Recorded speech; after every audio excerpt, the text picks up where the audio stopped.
여러분 안녕하십니까? 세계 곳곳에서 발생한 개벽 소식을 전해드리는 뉴스 더 개벽 시작합니다. 스위스가 미국 트럼프 행정부의 고율 관세 부과로 오랜 영세 중립국 지위를 놓고 중대한 기로에 섰습니다. 미국 일간 월스트리트 저널은 현지 시간 12일 미국의 지난 7일부터 스위스 제품에 39% 관세를 부과한 조치가 중립국으로서의 위상을 흔들고 있다고 보도했습니다. 이는 세계 최고 수준의 관세율 중 하나로 스위스의 대표 수출품인 시계, 초콜릿, 제약, 기계 산업 전반에 심각한 타격을 주고 있습니다. 특히 EU 국가들이 미국과의 협상으로 15% 관세율을 적용받는 것과 비교할 때 차이가 큽니다. 이에 스위스 기업들은 미국이 낮은 관세를 매기는 국가로 생산 기지를 이전하는 방안을 검토하고 있습니다. 전문가들은 이번 사태가 강대국 틈바구니 속에서 유지해온 스위스의 독자적 중립 전략이 이제는 리스크가 될 수 있음을 보여준다고 지적합니다. 스위스는 1815년 빈회의에서 세계 최초로 중립국으로 인정받았고 국가 방어를 제외한 전쟁 참여를 금지하는 대신 독립과 영토 보전을 보장받았습니다. 이러한 지위를 바탕으로 국제사회에서 중재자 역할을 수행하며 존재감을 높여왔지만 미국발 관세 폭탄이 이러한 위상에 균열을 내고 있습니다.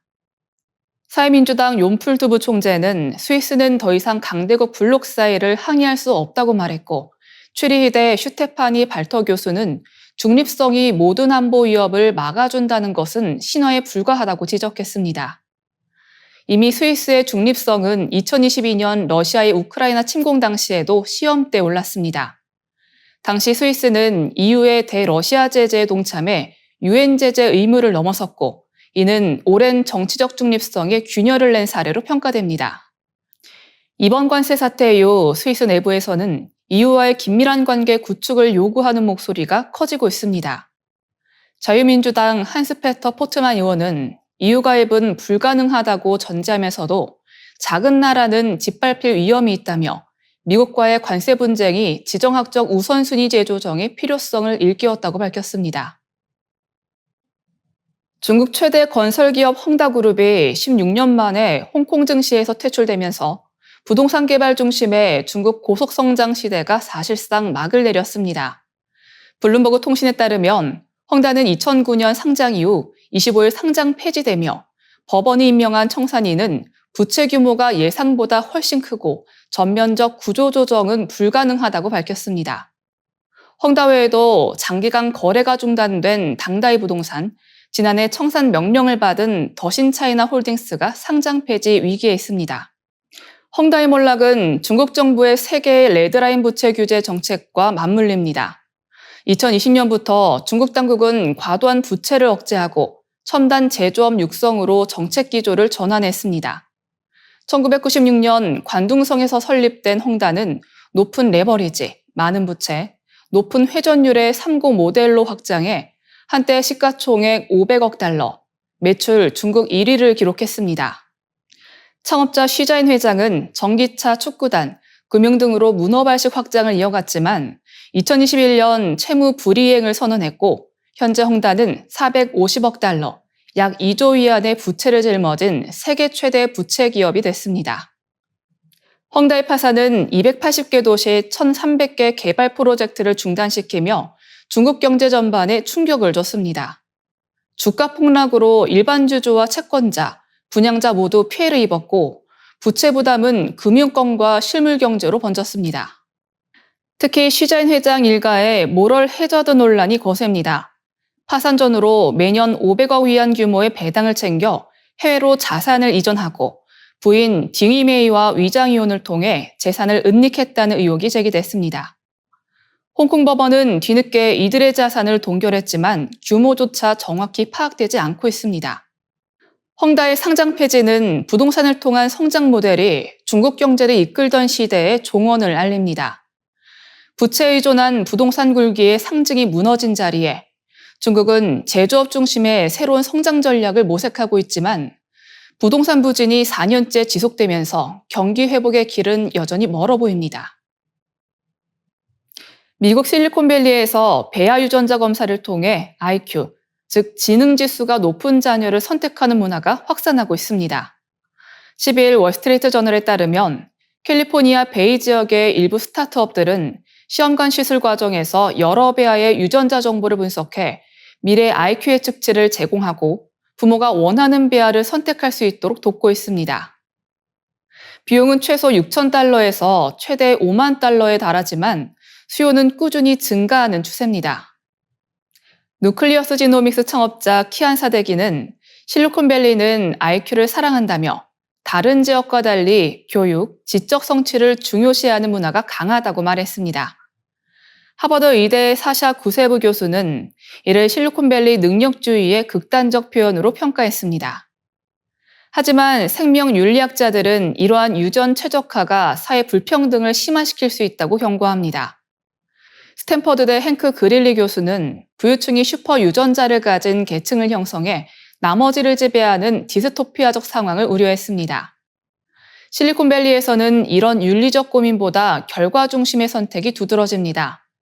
일부 부모는 배아의 IQ, 질병 위험 예측지를 받아 스프레드시트로 자체 계산식을 만들어 선택하기도 합니다. 다산운동을 벌이는 시몬 멜컴 콜린스 부부는 99% 지능 100분위를 보인 태아를 선택했다며 만족감을 드러냈습니다. 그러나 전문가들은 IQ 예측 정확도가 제한적이라고 지적합니다. 예루살렘 히브리대 샤이 카르미 교수는 평균 3, 4점 정도 향상 가능하지만 신동을 만드는 것은 불가능하다고 밝혔습니다. 또한 높은 IQ 배아를 선택하는 과정에서 자폐 스펙트럼 장애 위험이 함께 높아질 수 있다는 경고도 나왔습니다. 결국 실리콘밸리의 유전자 기반 자녀 선택은 과학과 윤리, 그리고 미래 사회 구조에 대한 깊은 논쟁을 불러일으키고 있습니다. 유럽 전역에서 수년째 이어진 기록적 폭염이 생활 문화를 바꾸고 있습니다. 한때 사치품으로 여겨졌던 에어컨이 이제는 필수품으로 자리 잡고 있는 것입니다. 블룸버그 통신은 13일 극심한 더위가 더 이상 드문 현상이 아니게 되면서 유럽이 마침내 에어컨을 받아들이기 시작했다고 보도했습니다. 특히 에어컨 불모지로 불렸던 프랑스는 2016년 14%였던 가구 보급률이 2020년 25%까지 상승했고 2035년에는 절반에 이를 것으로 전망됩니다. 스페인, 이탈리아를 제치고 유럽에서 가장 빠르게 성장하는 시장으로 부상한 것입니다. 영국, 네덜란드 등 북유럽과 스칸디나비아에서도 보급률이 급증했습니다.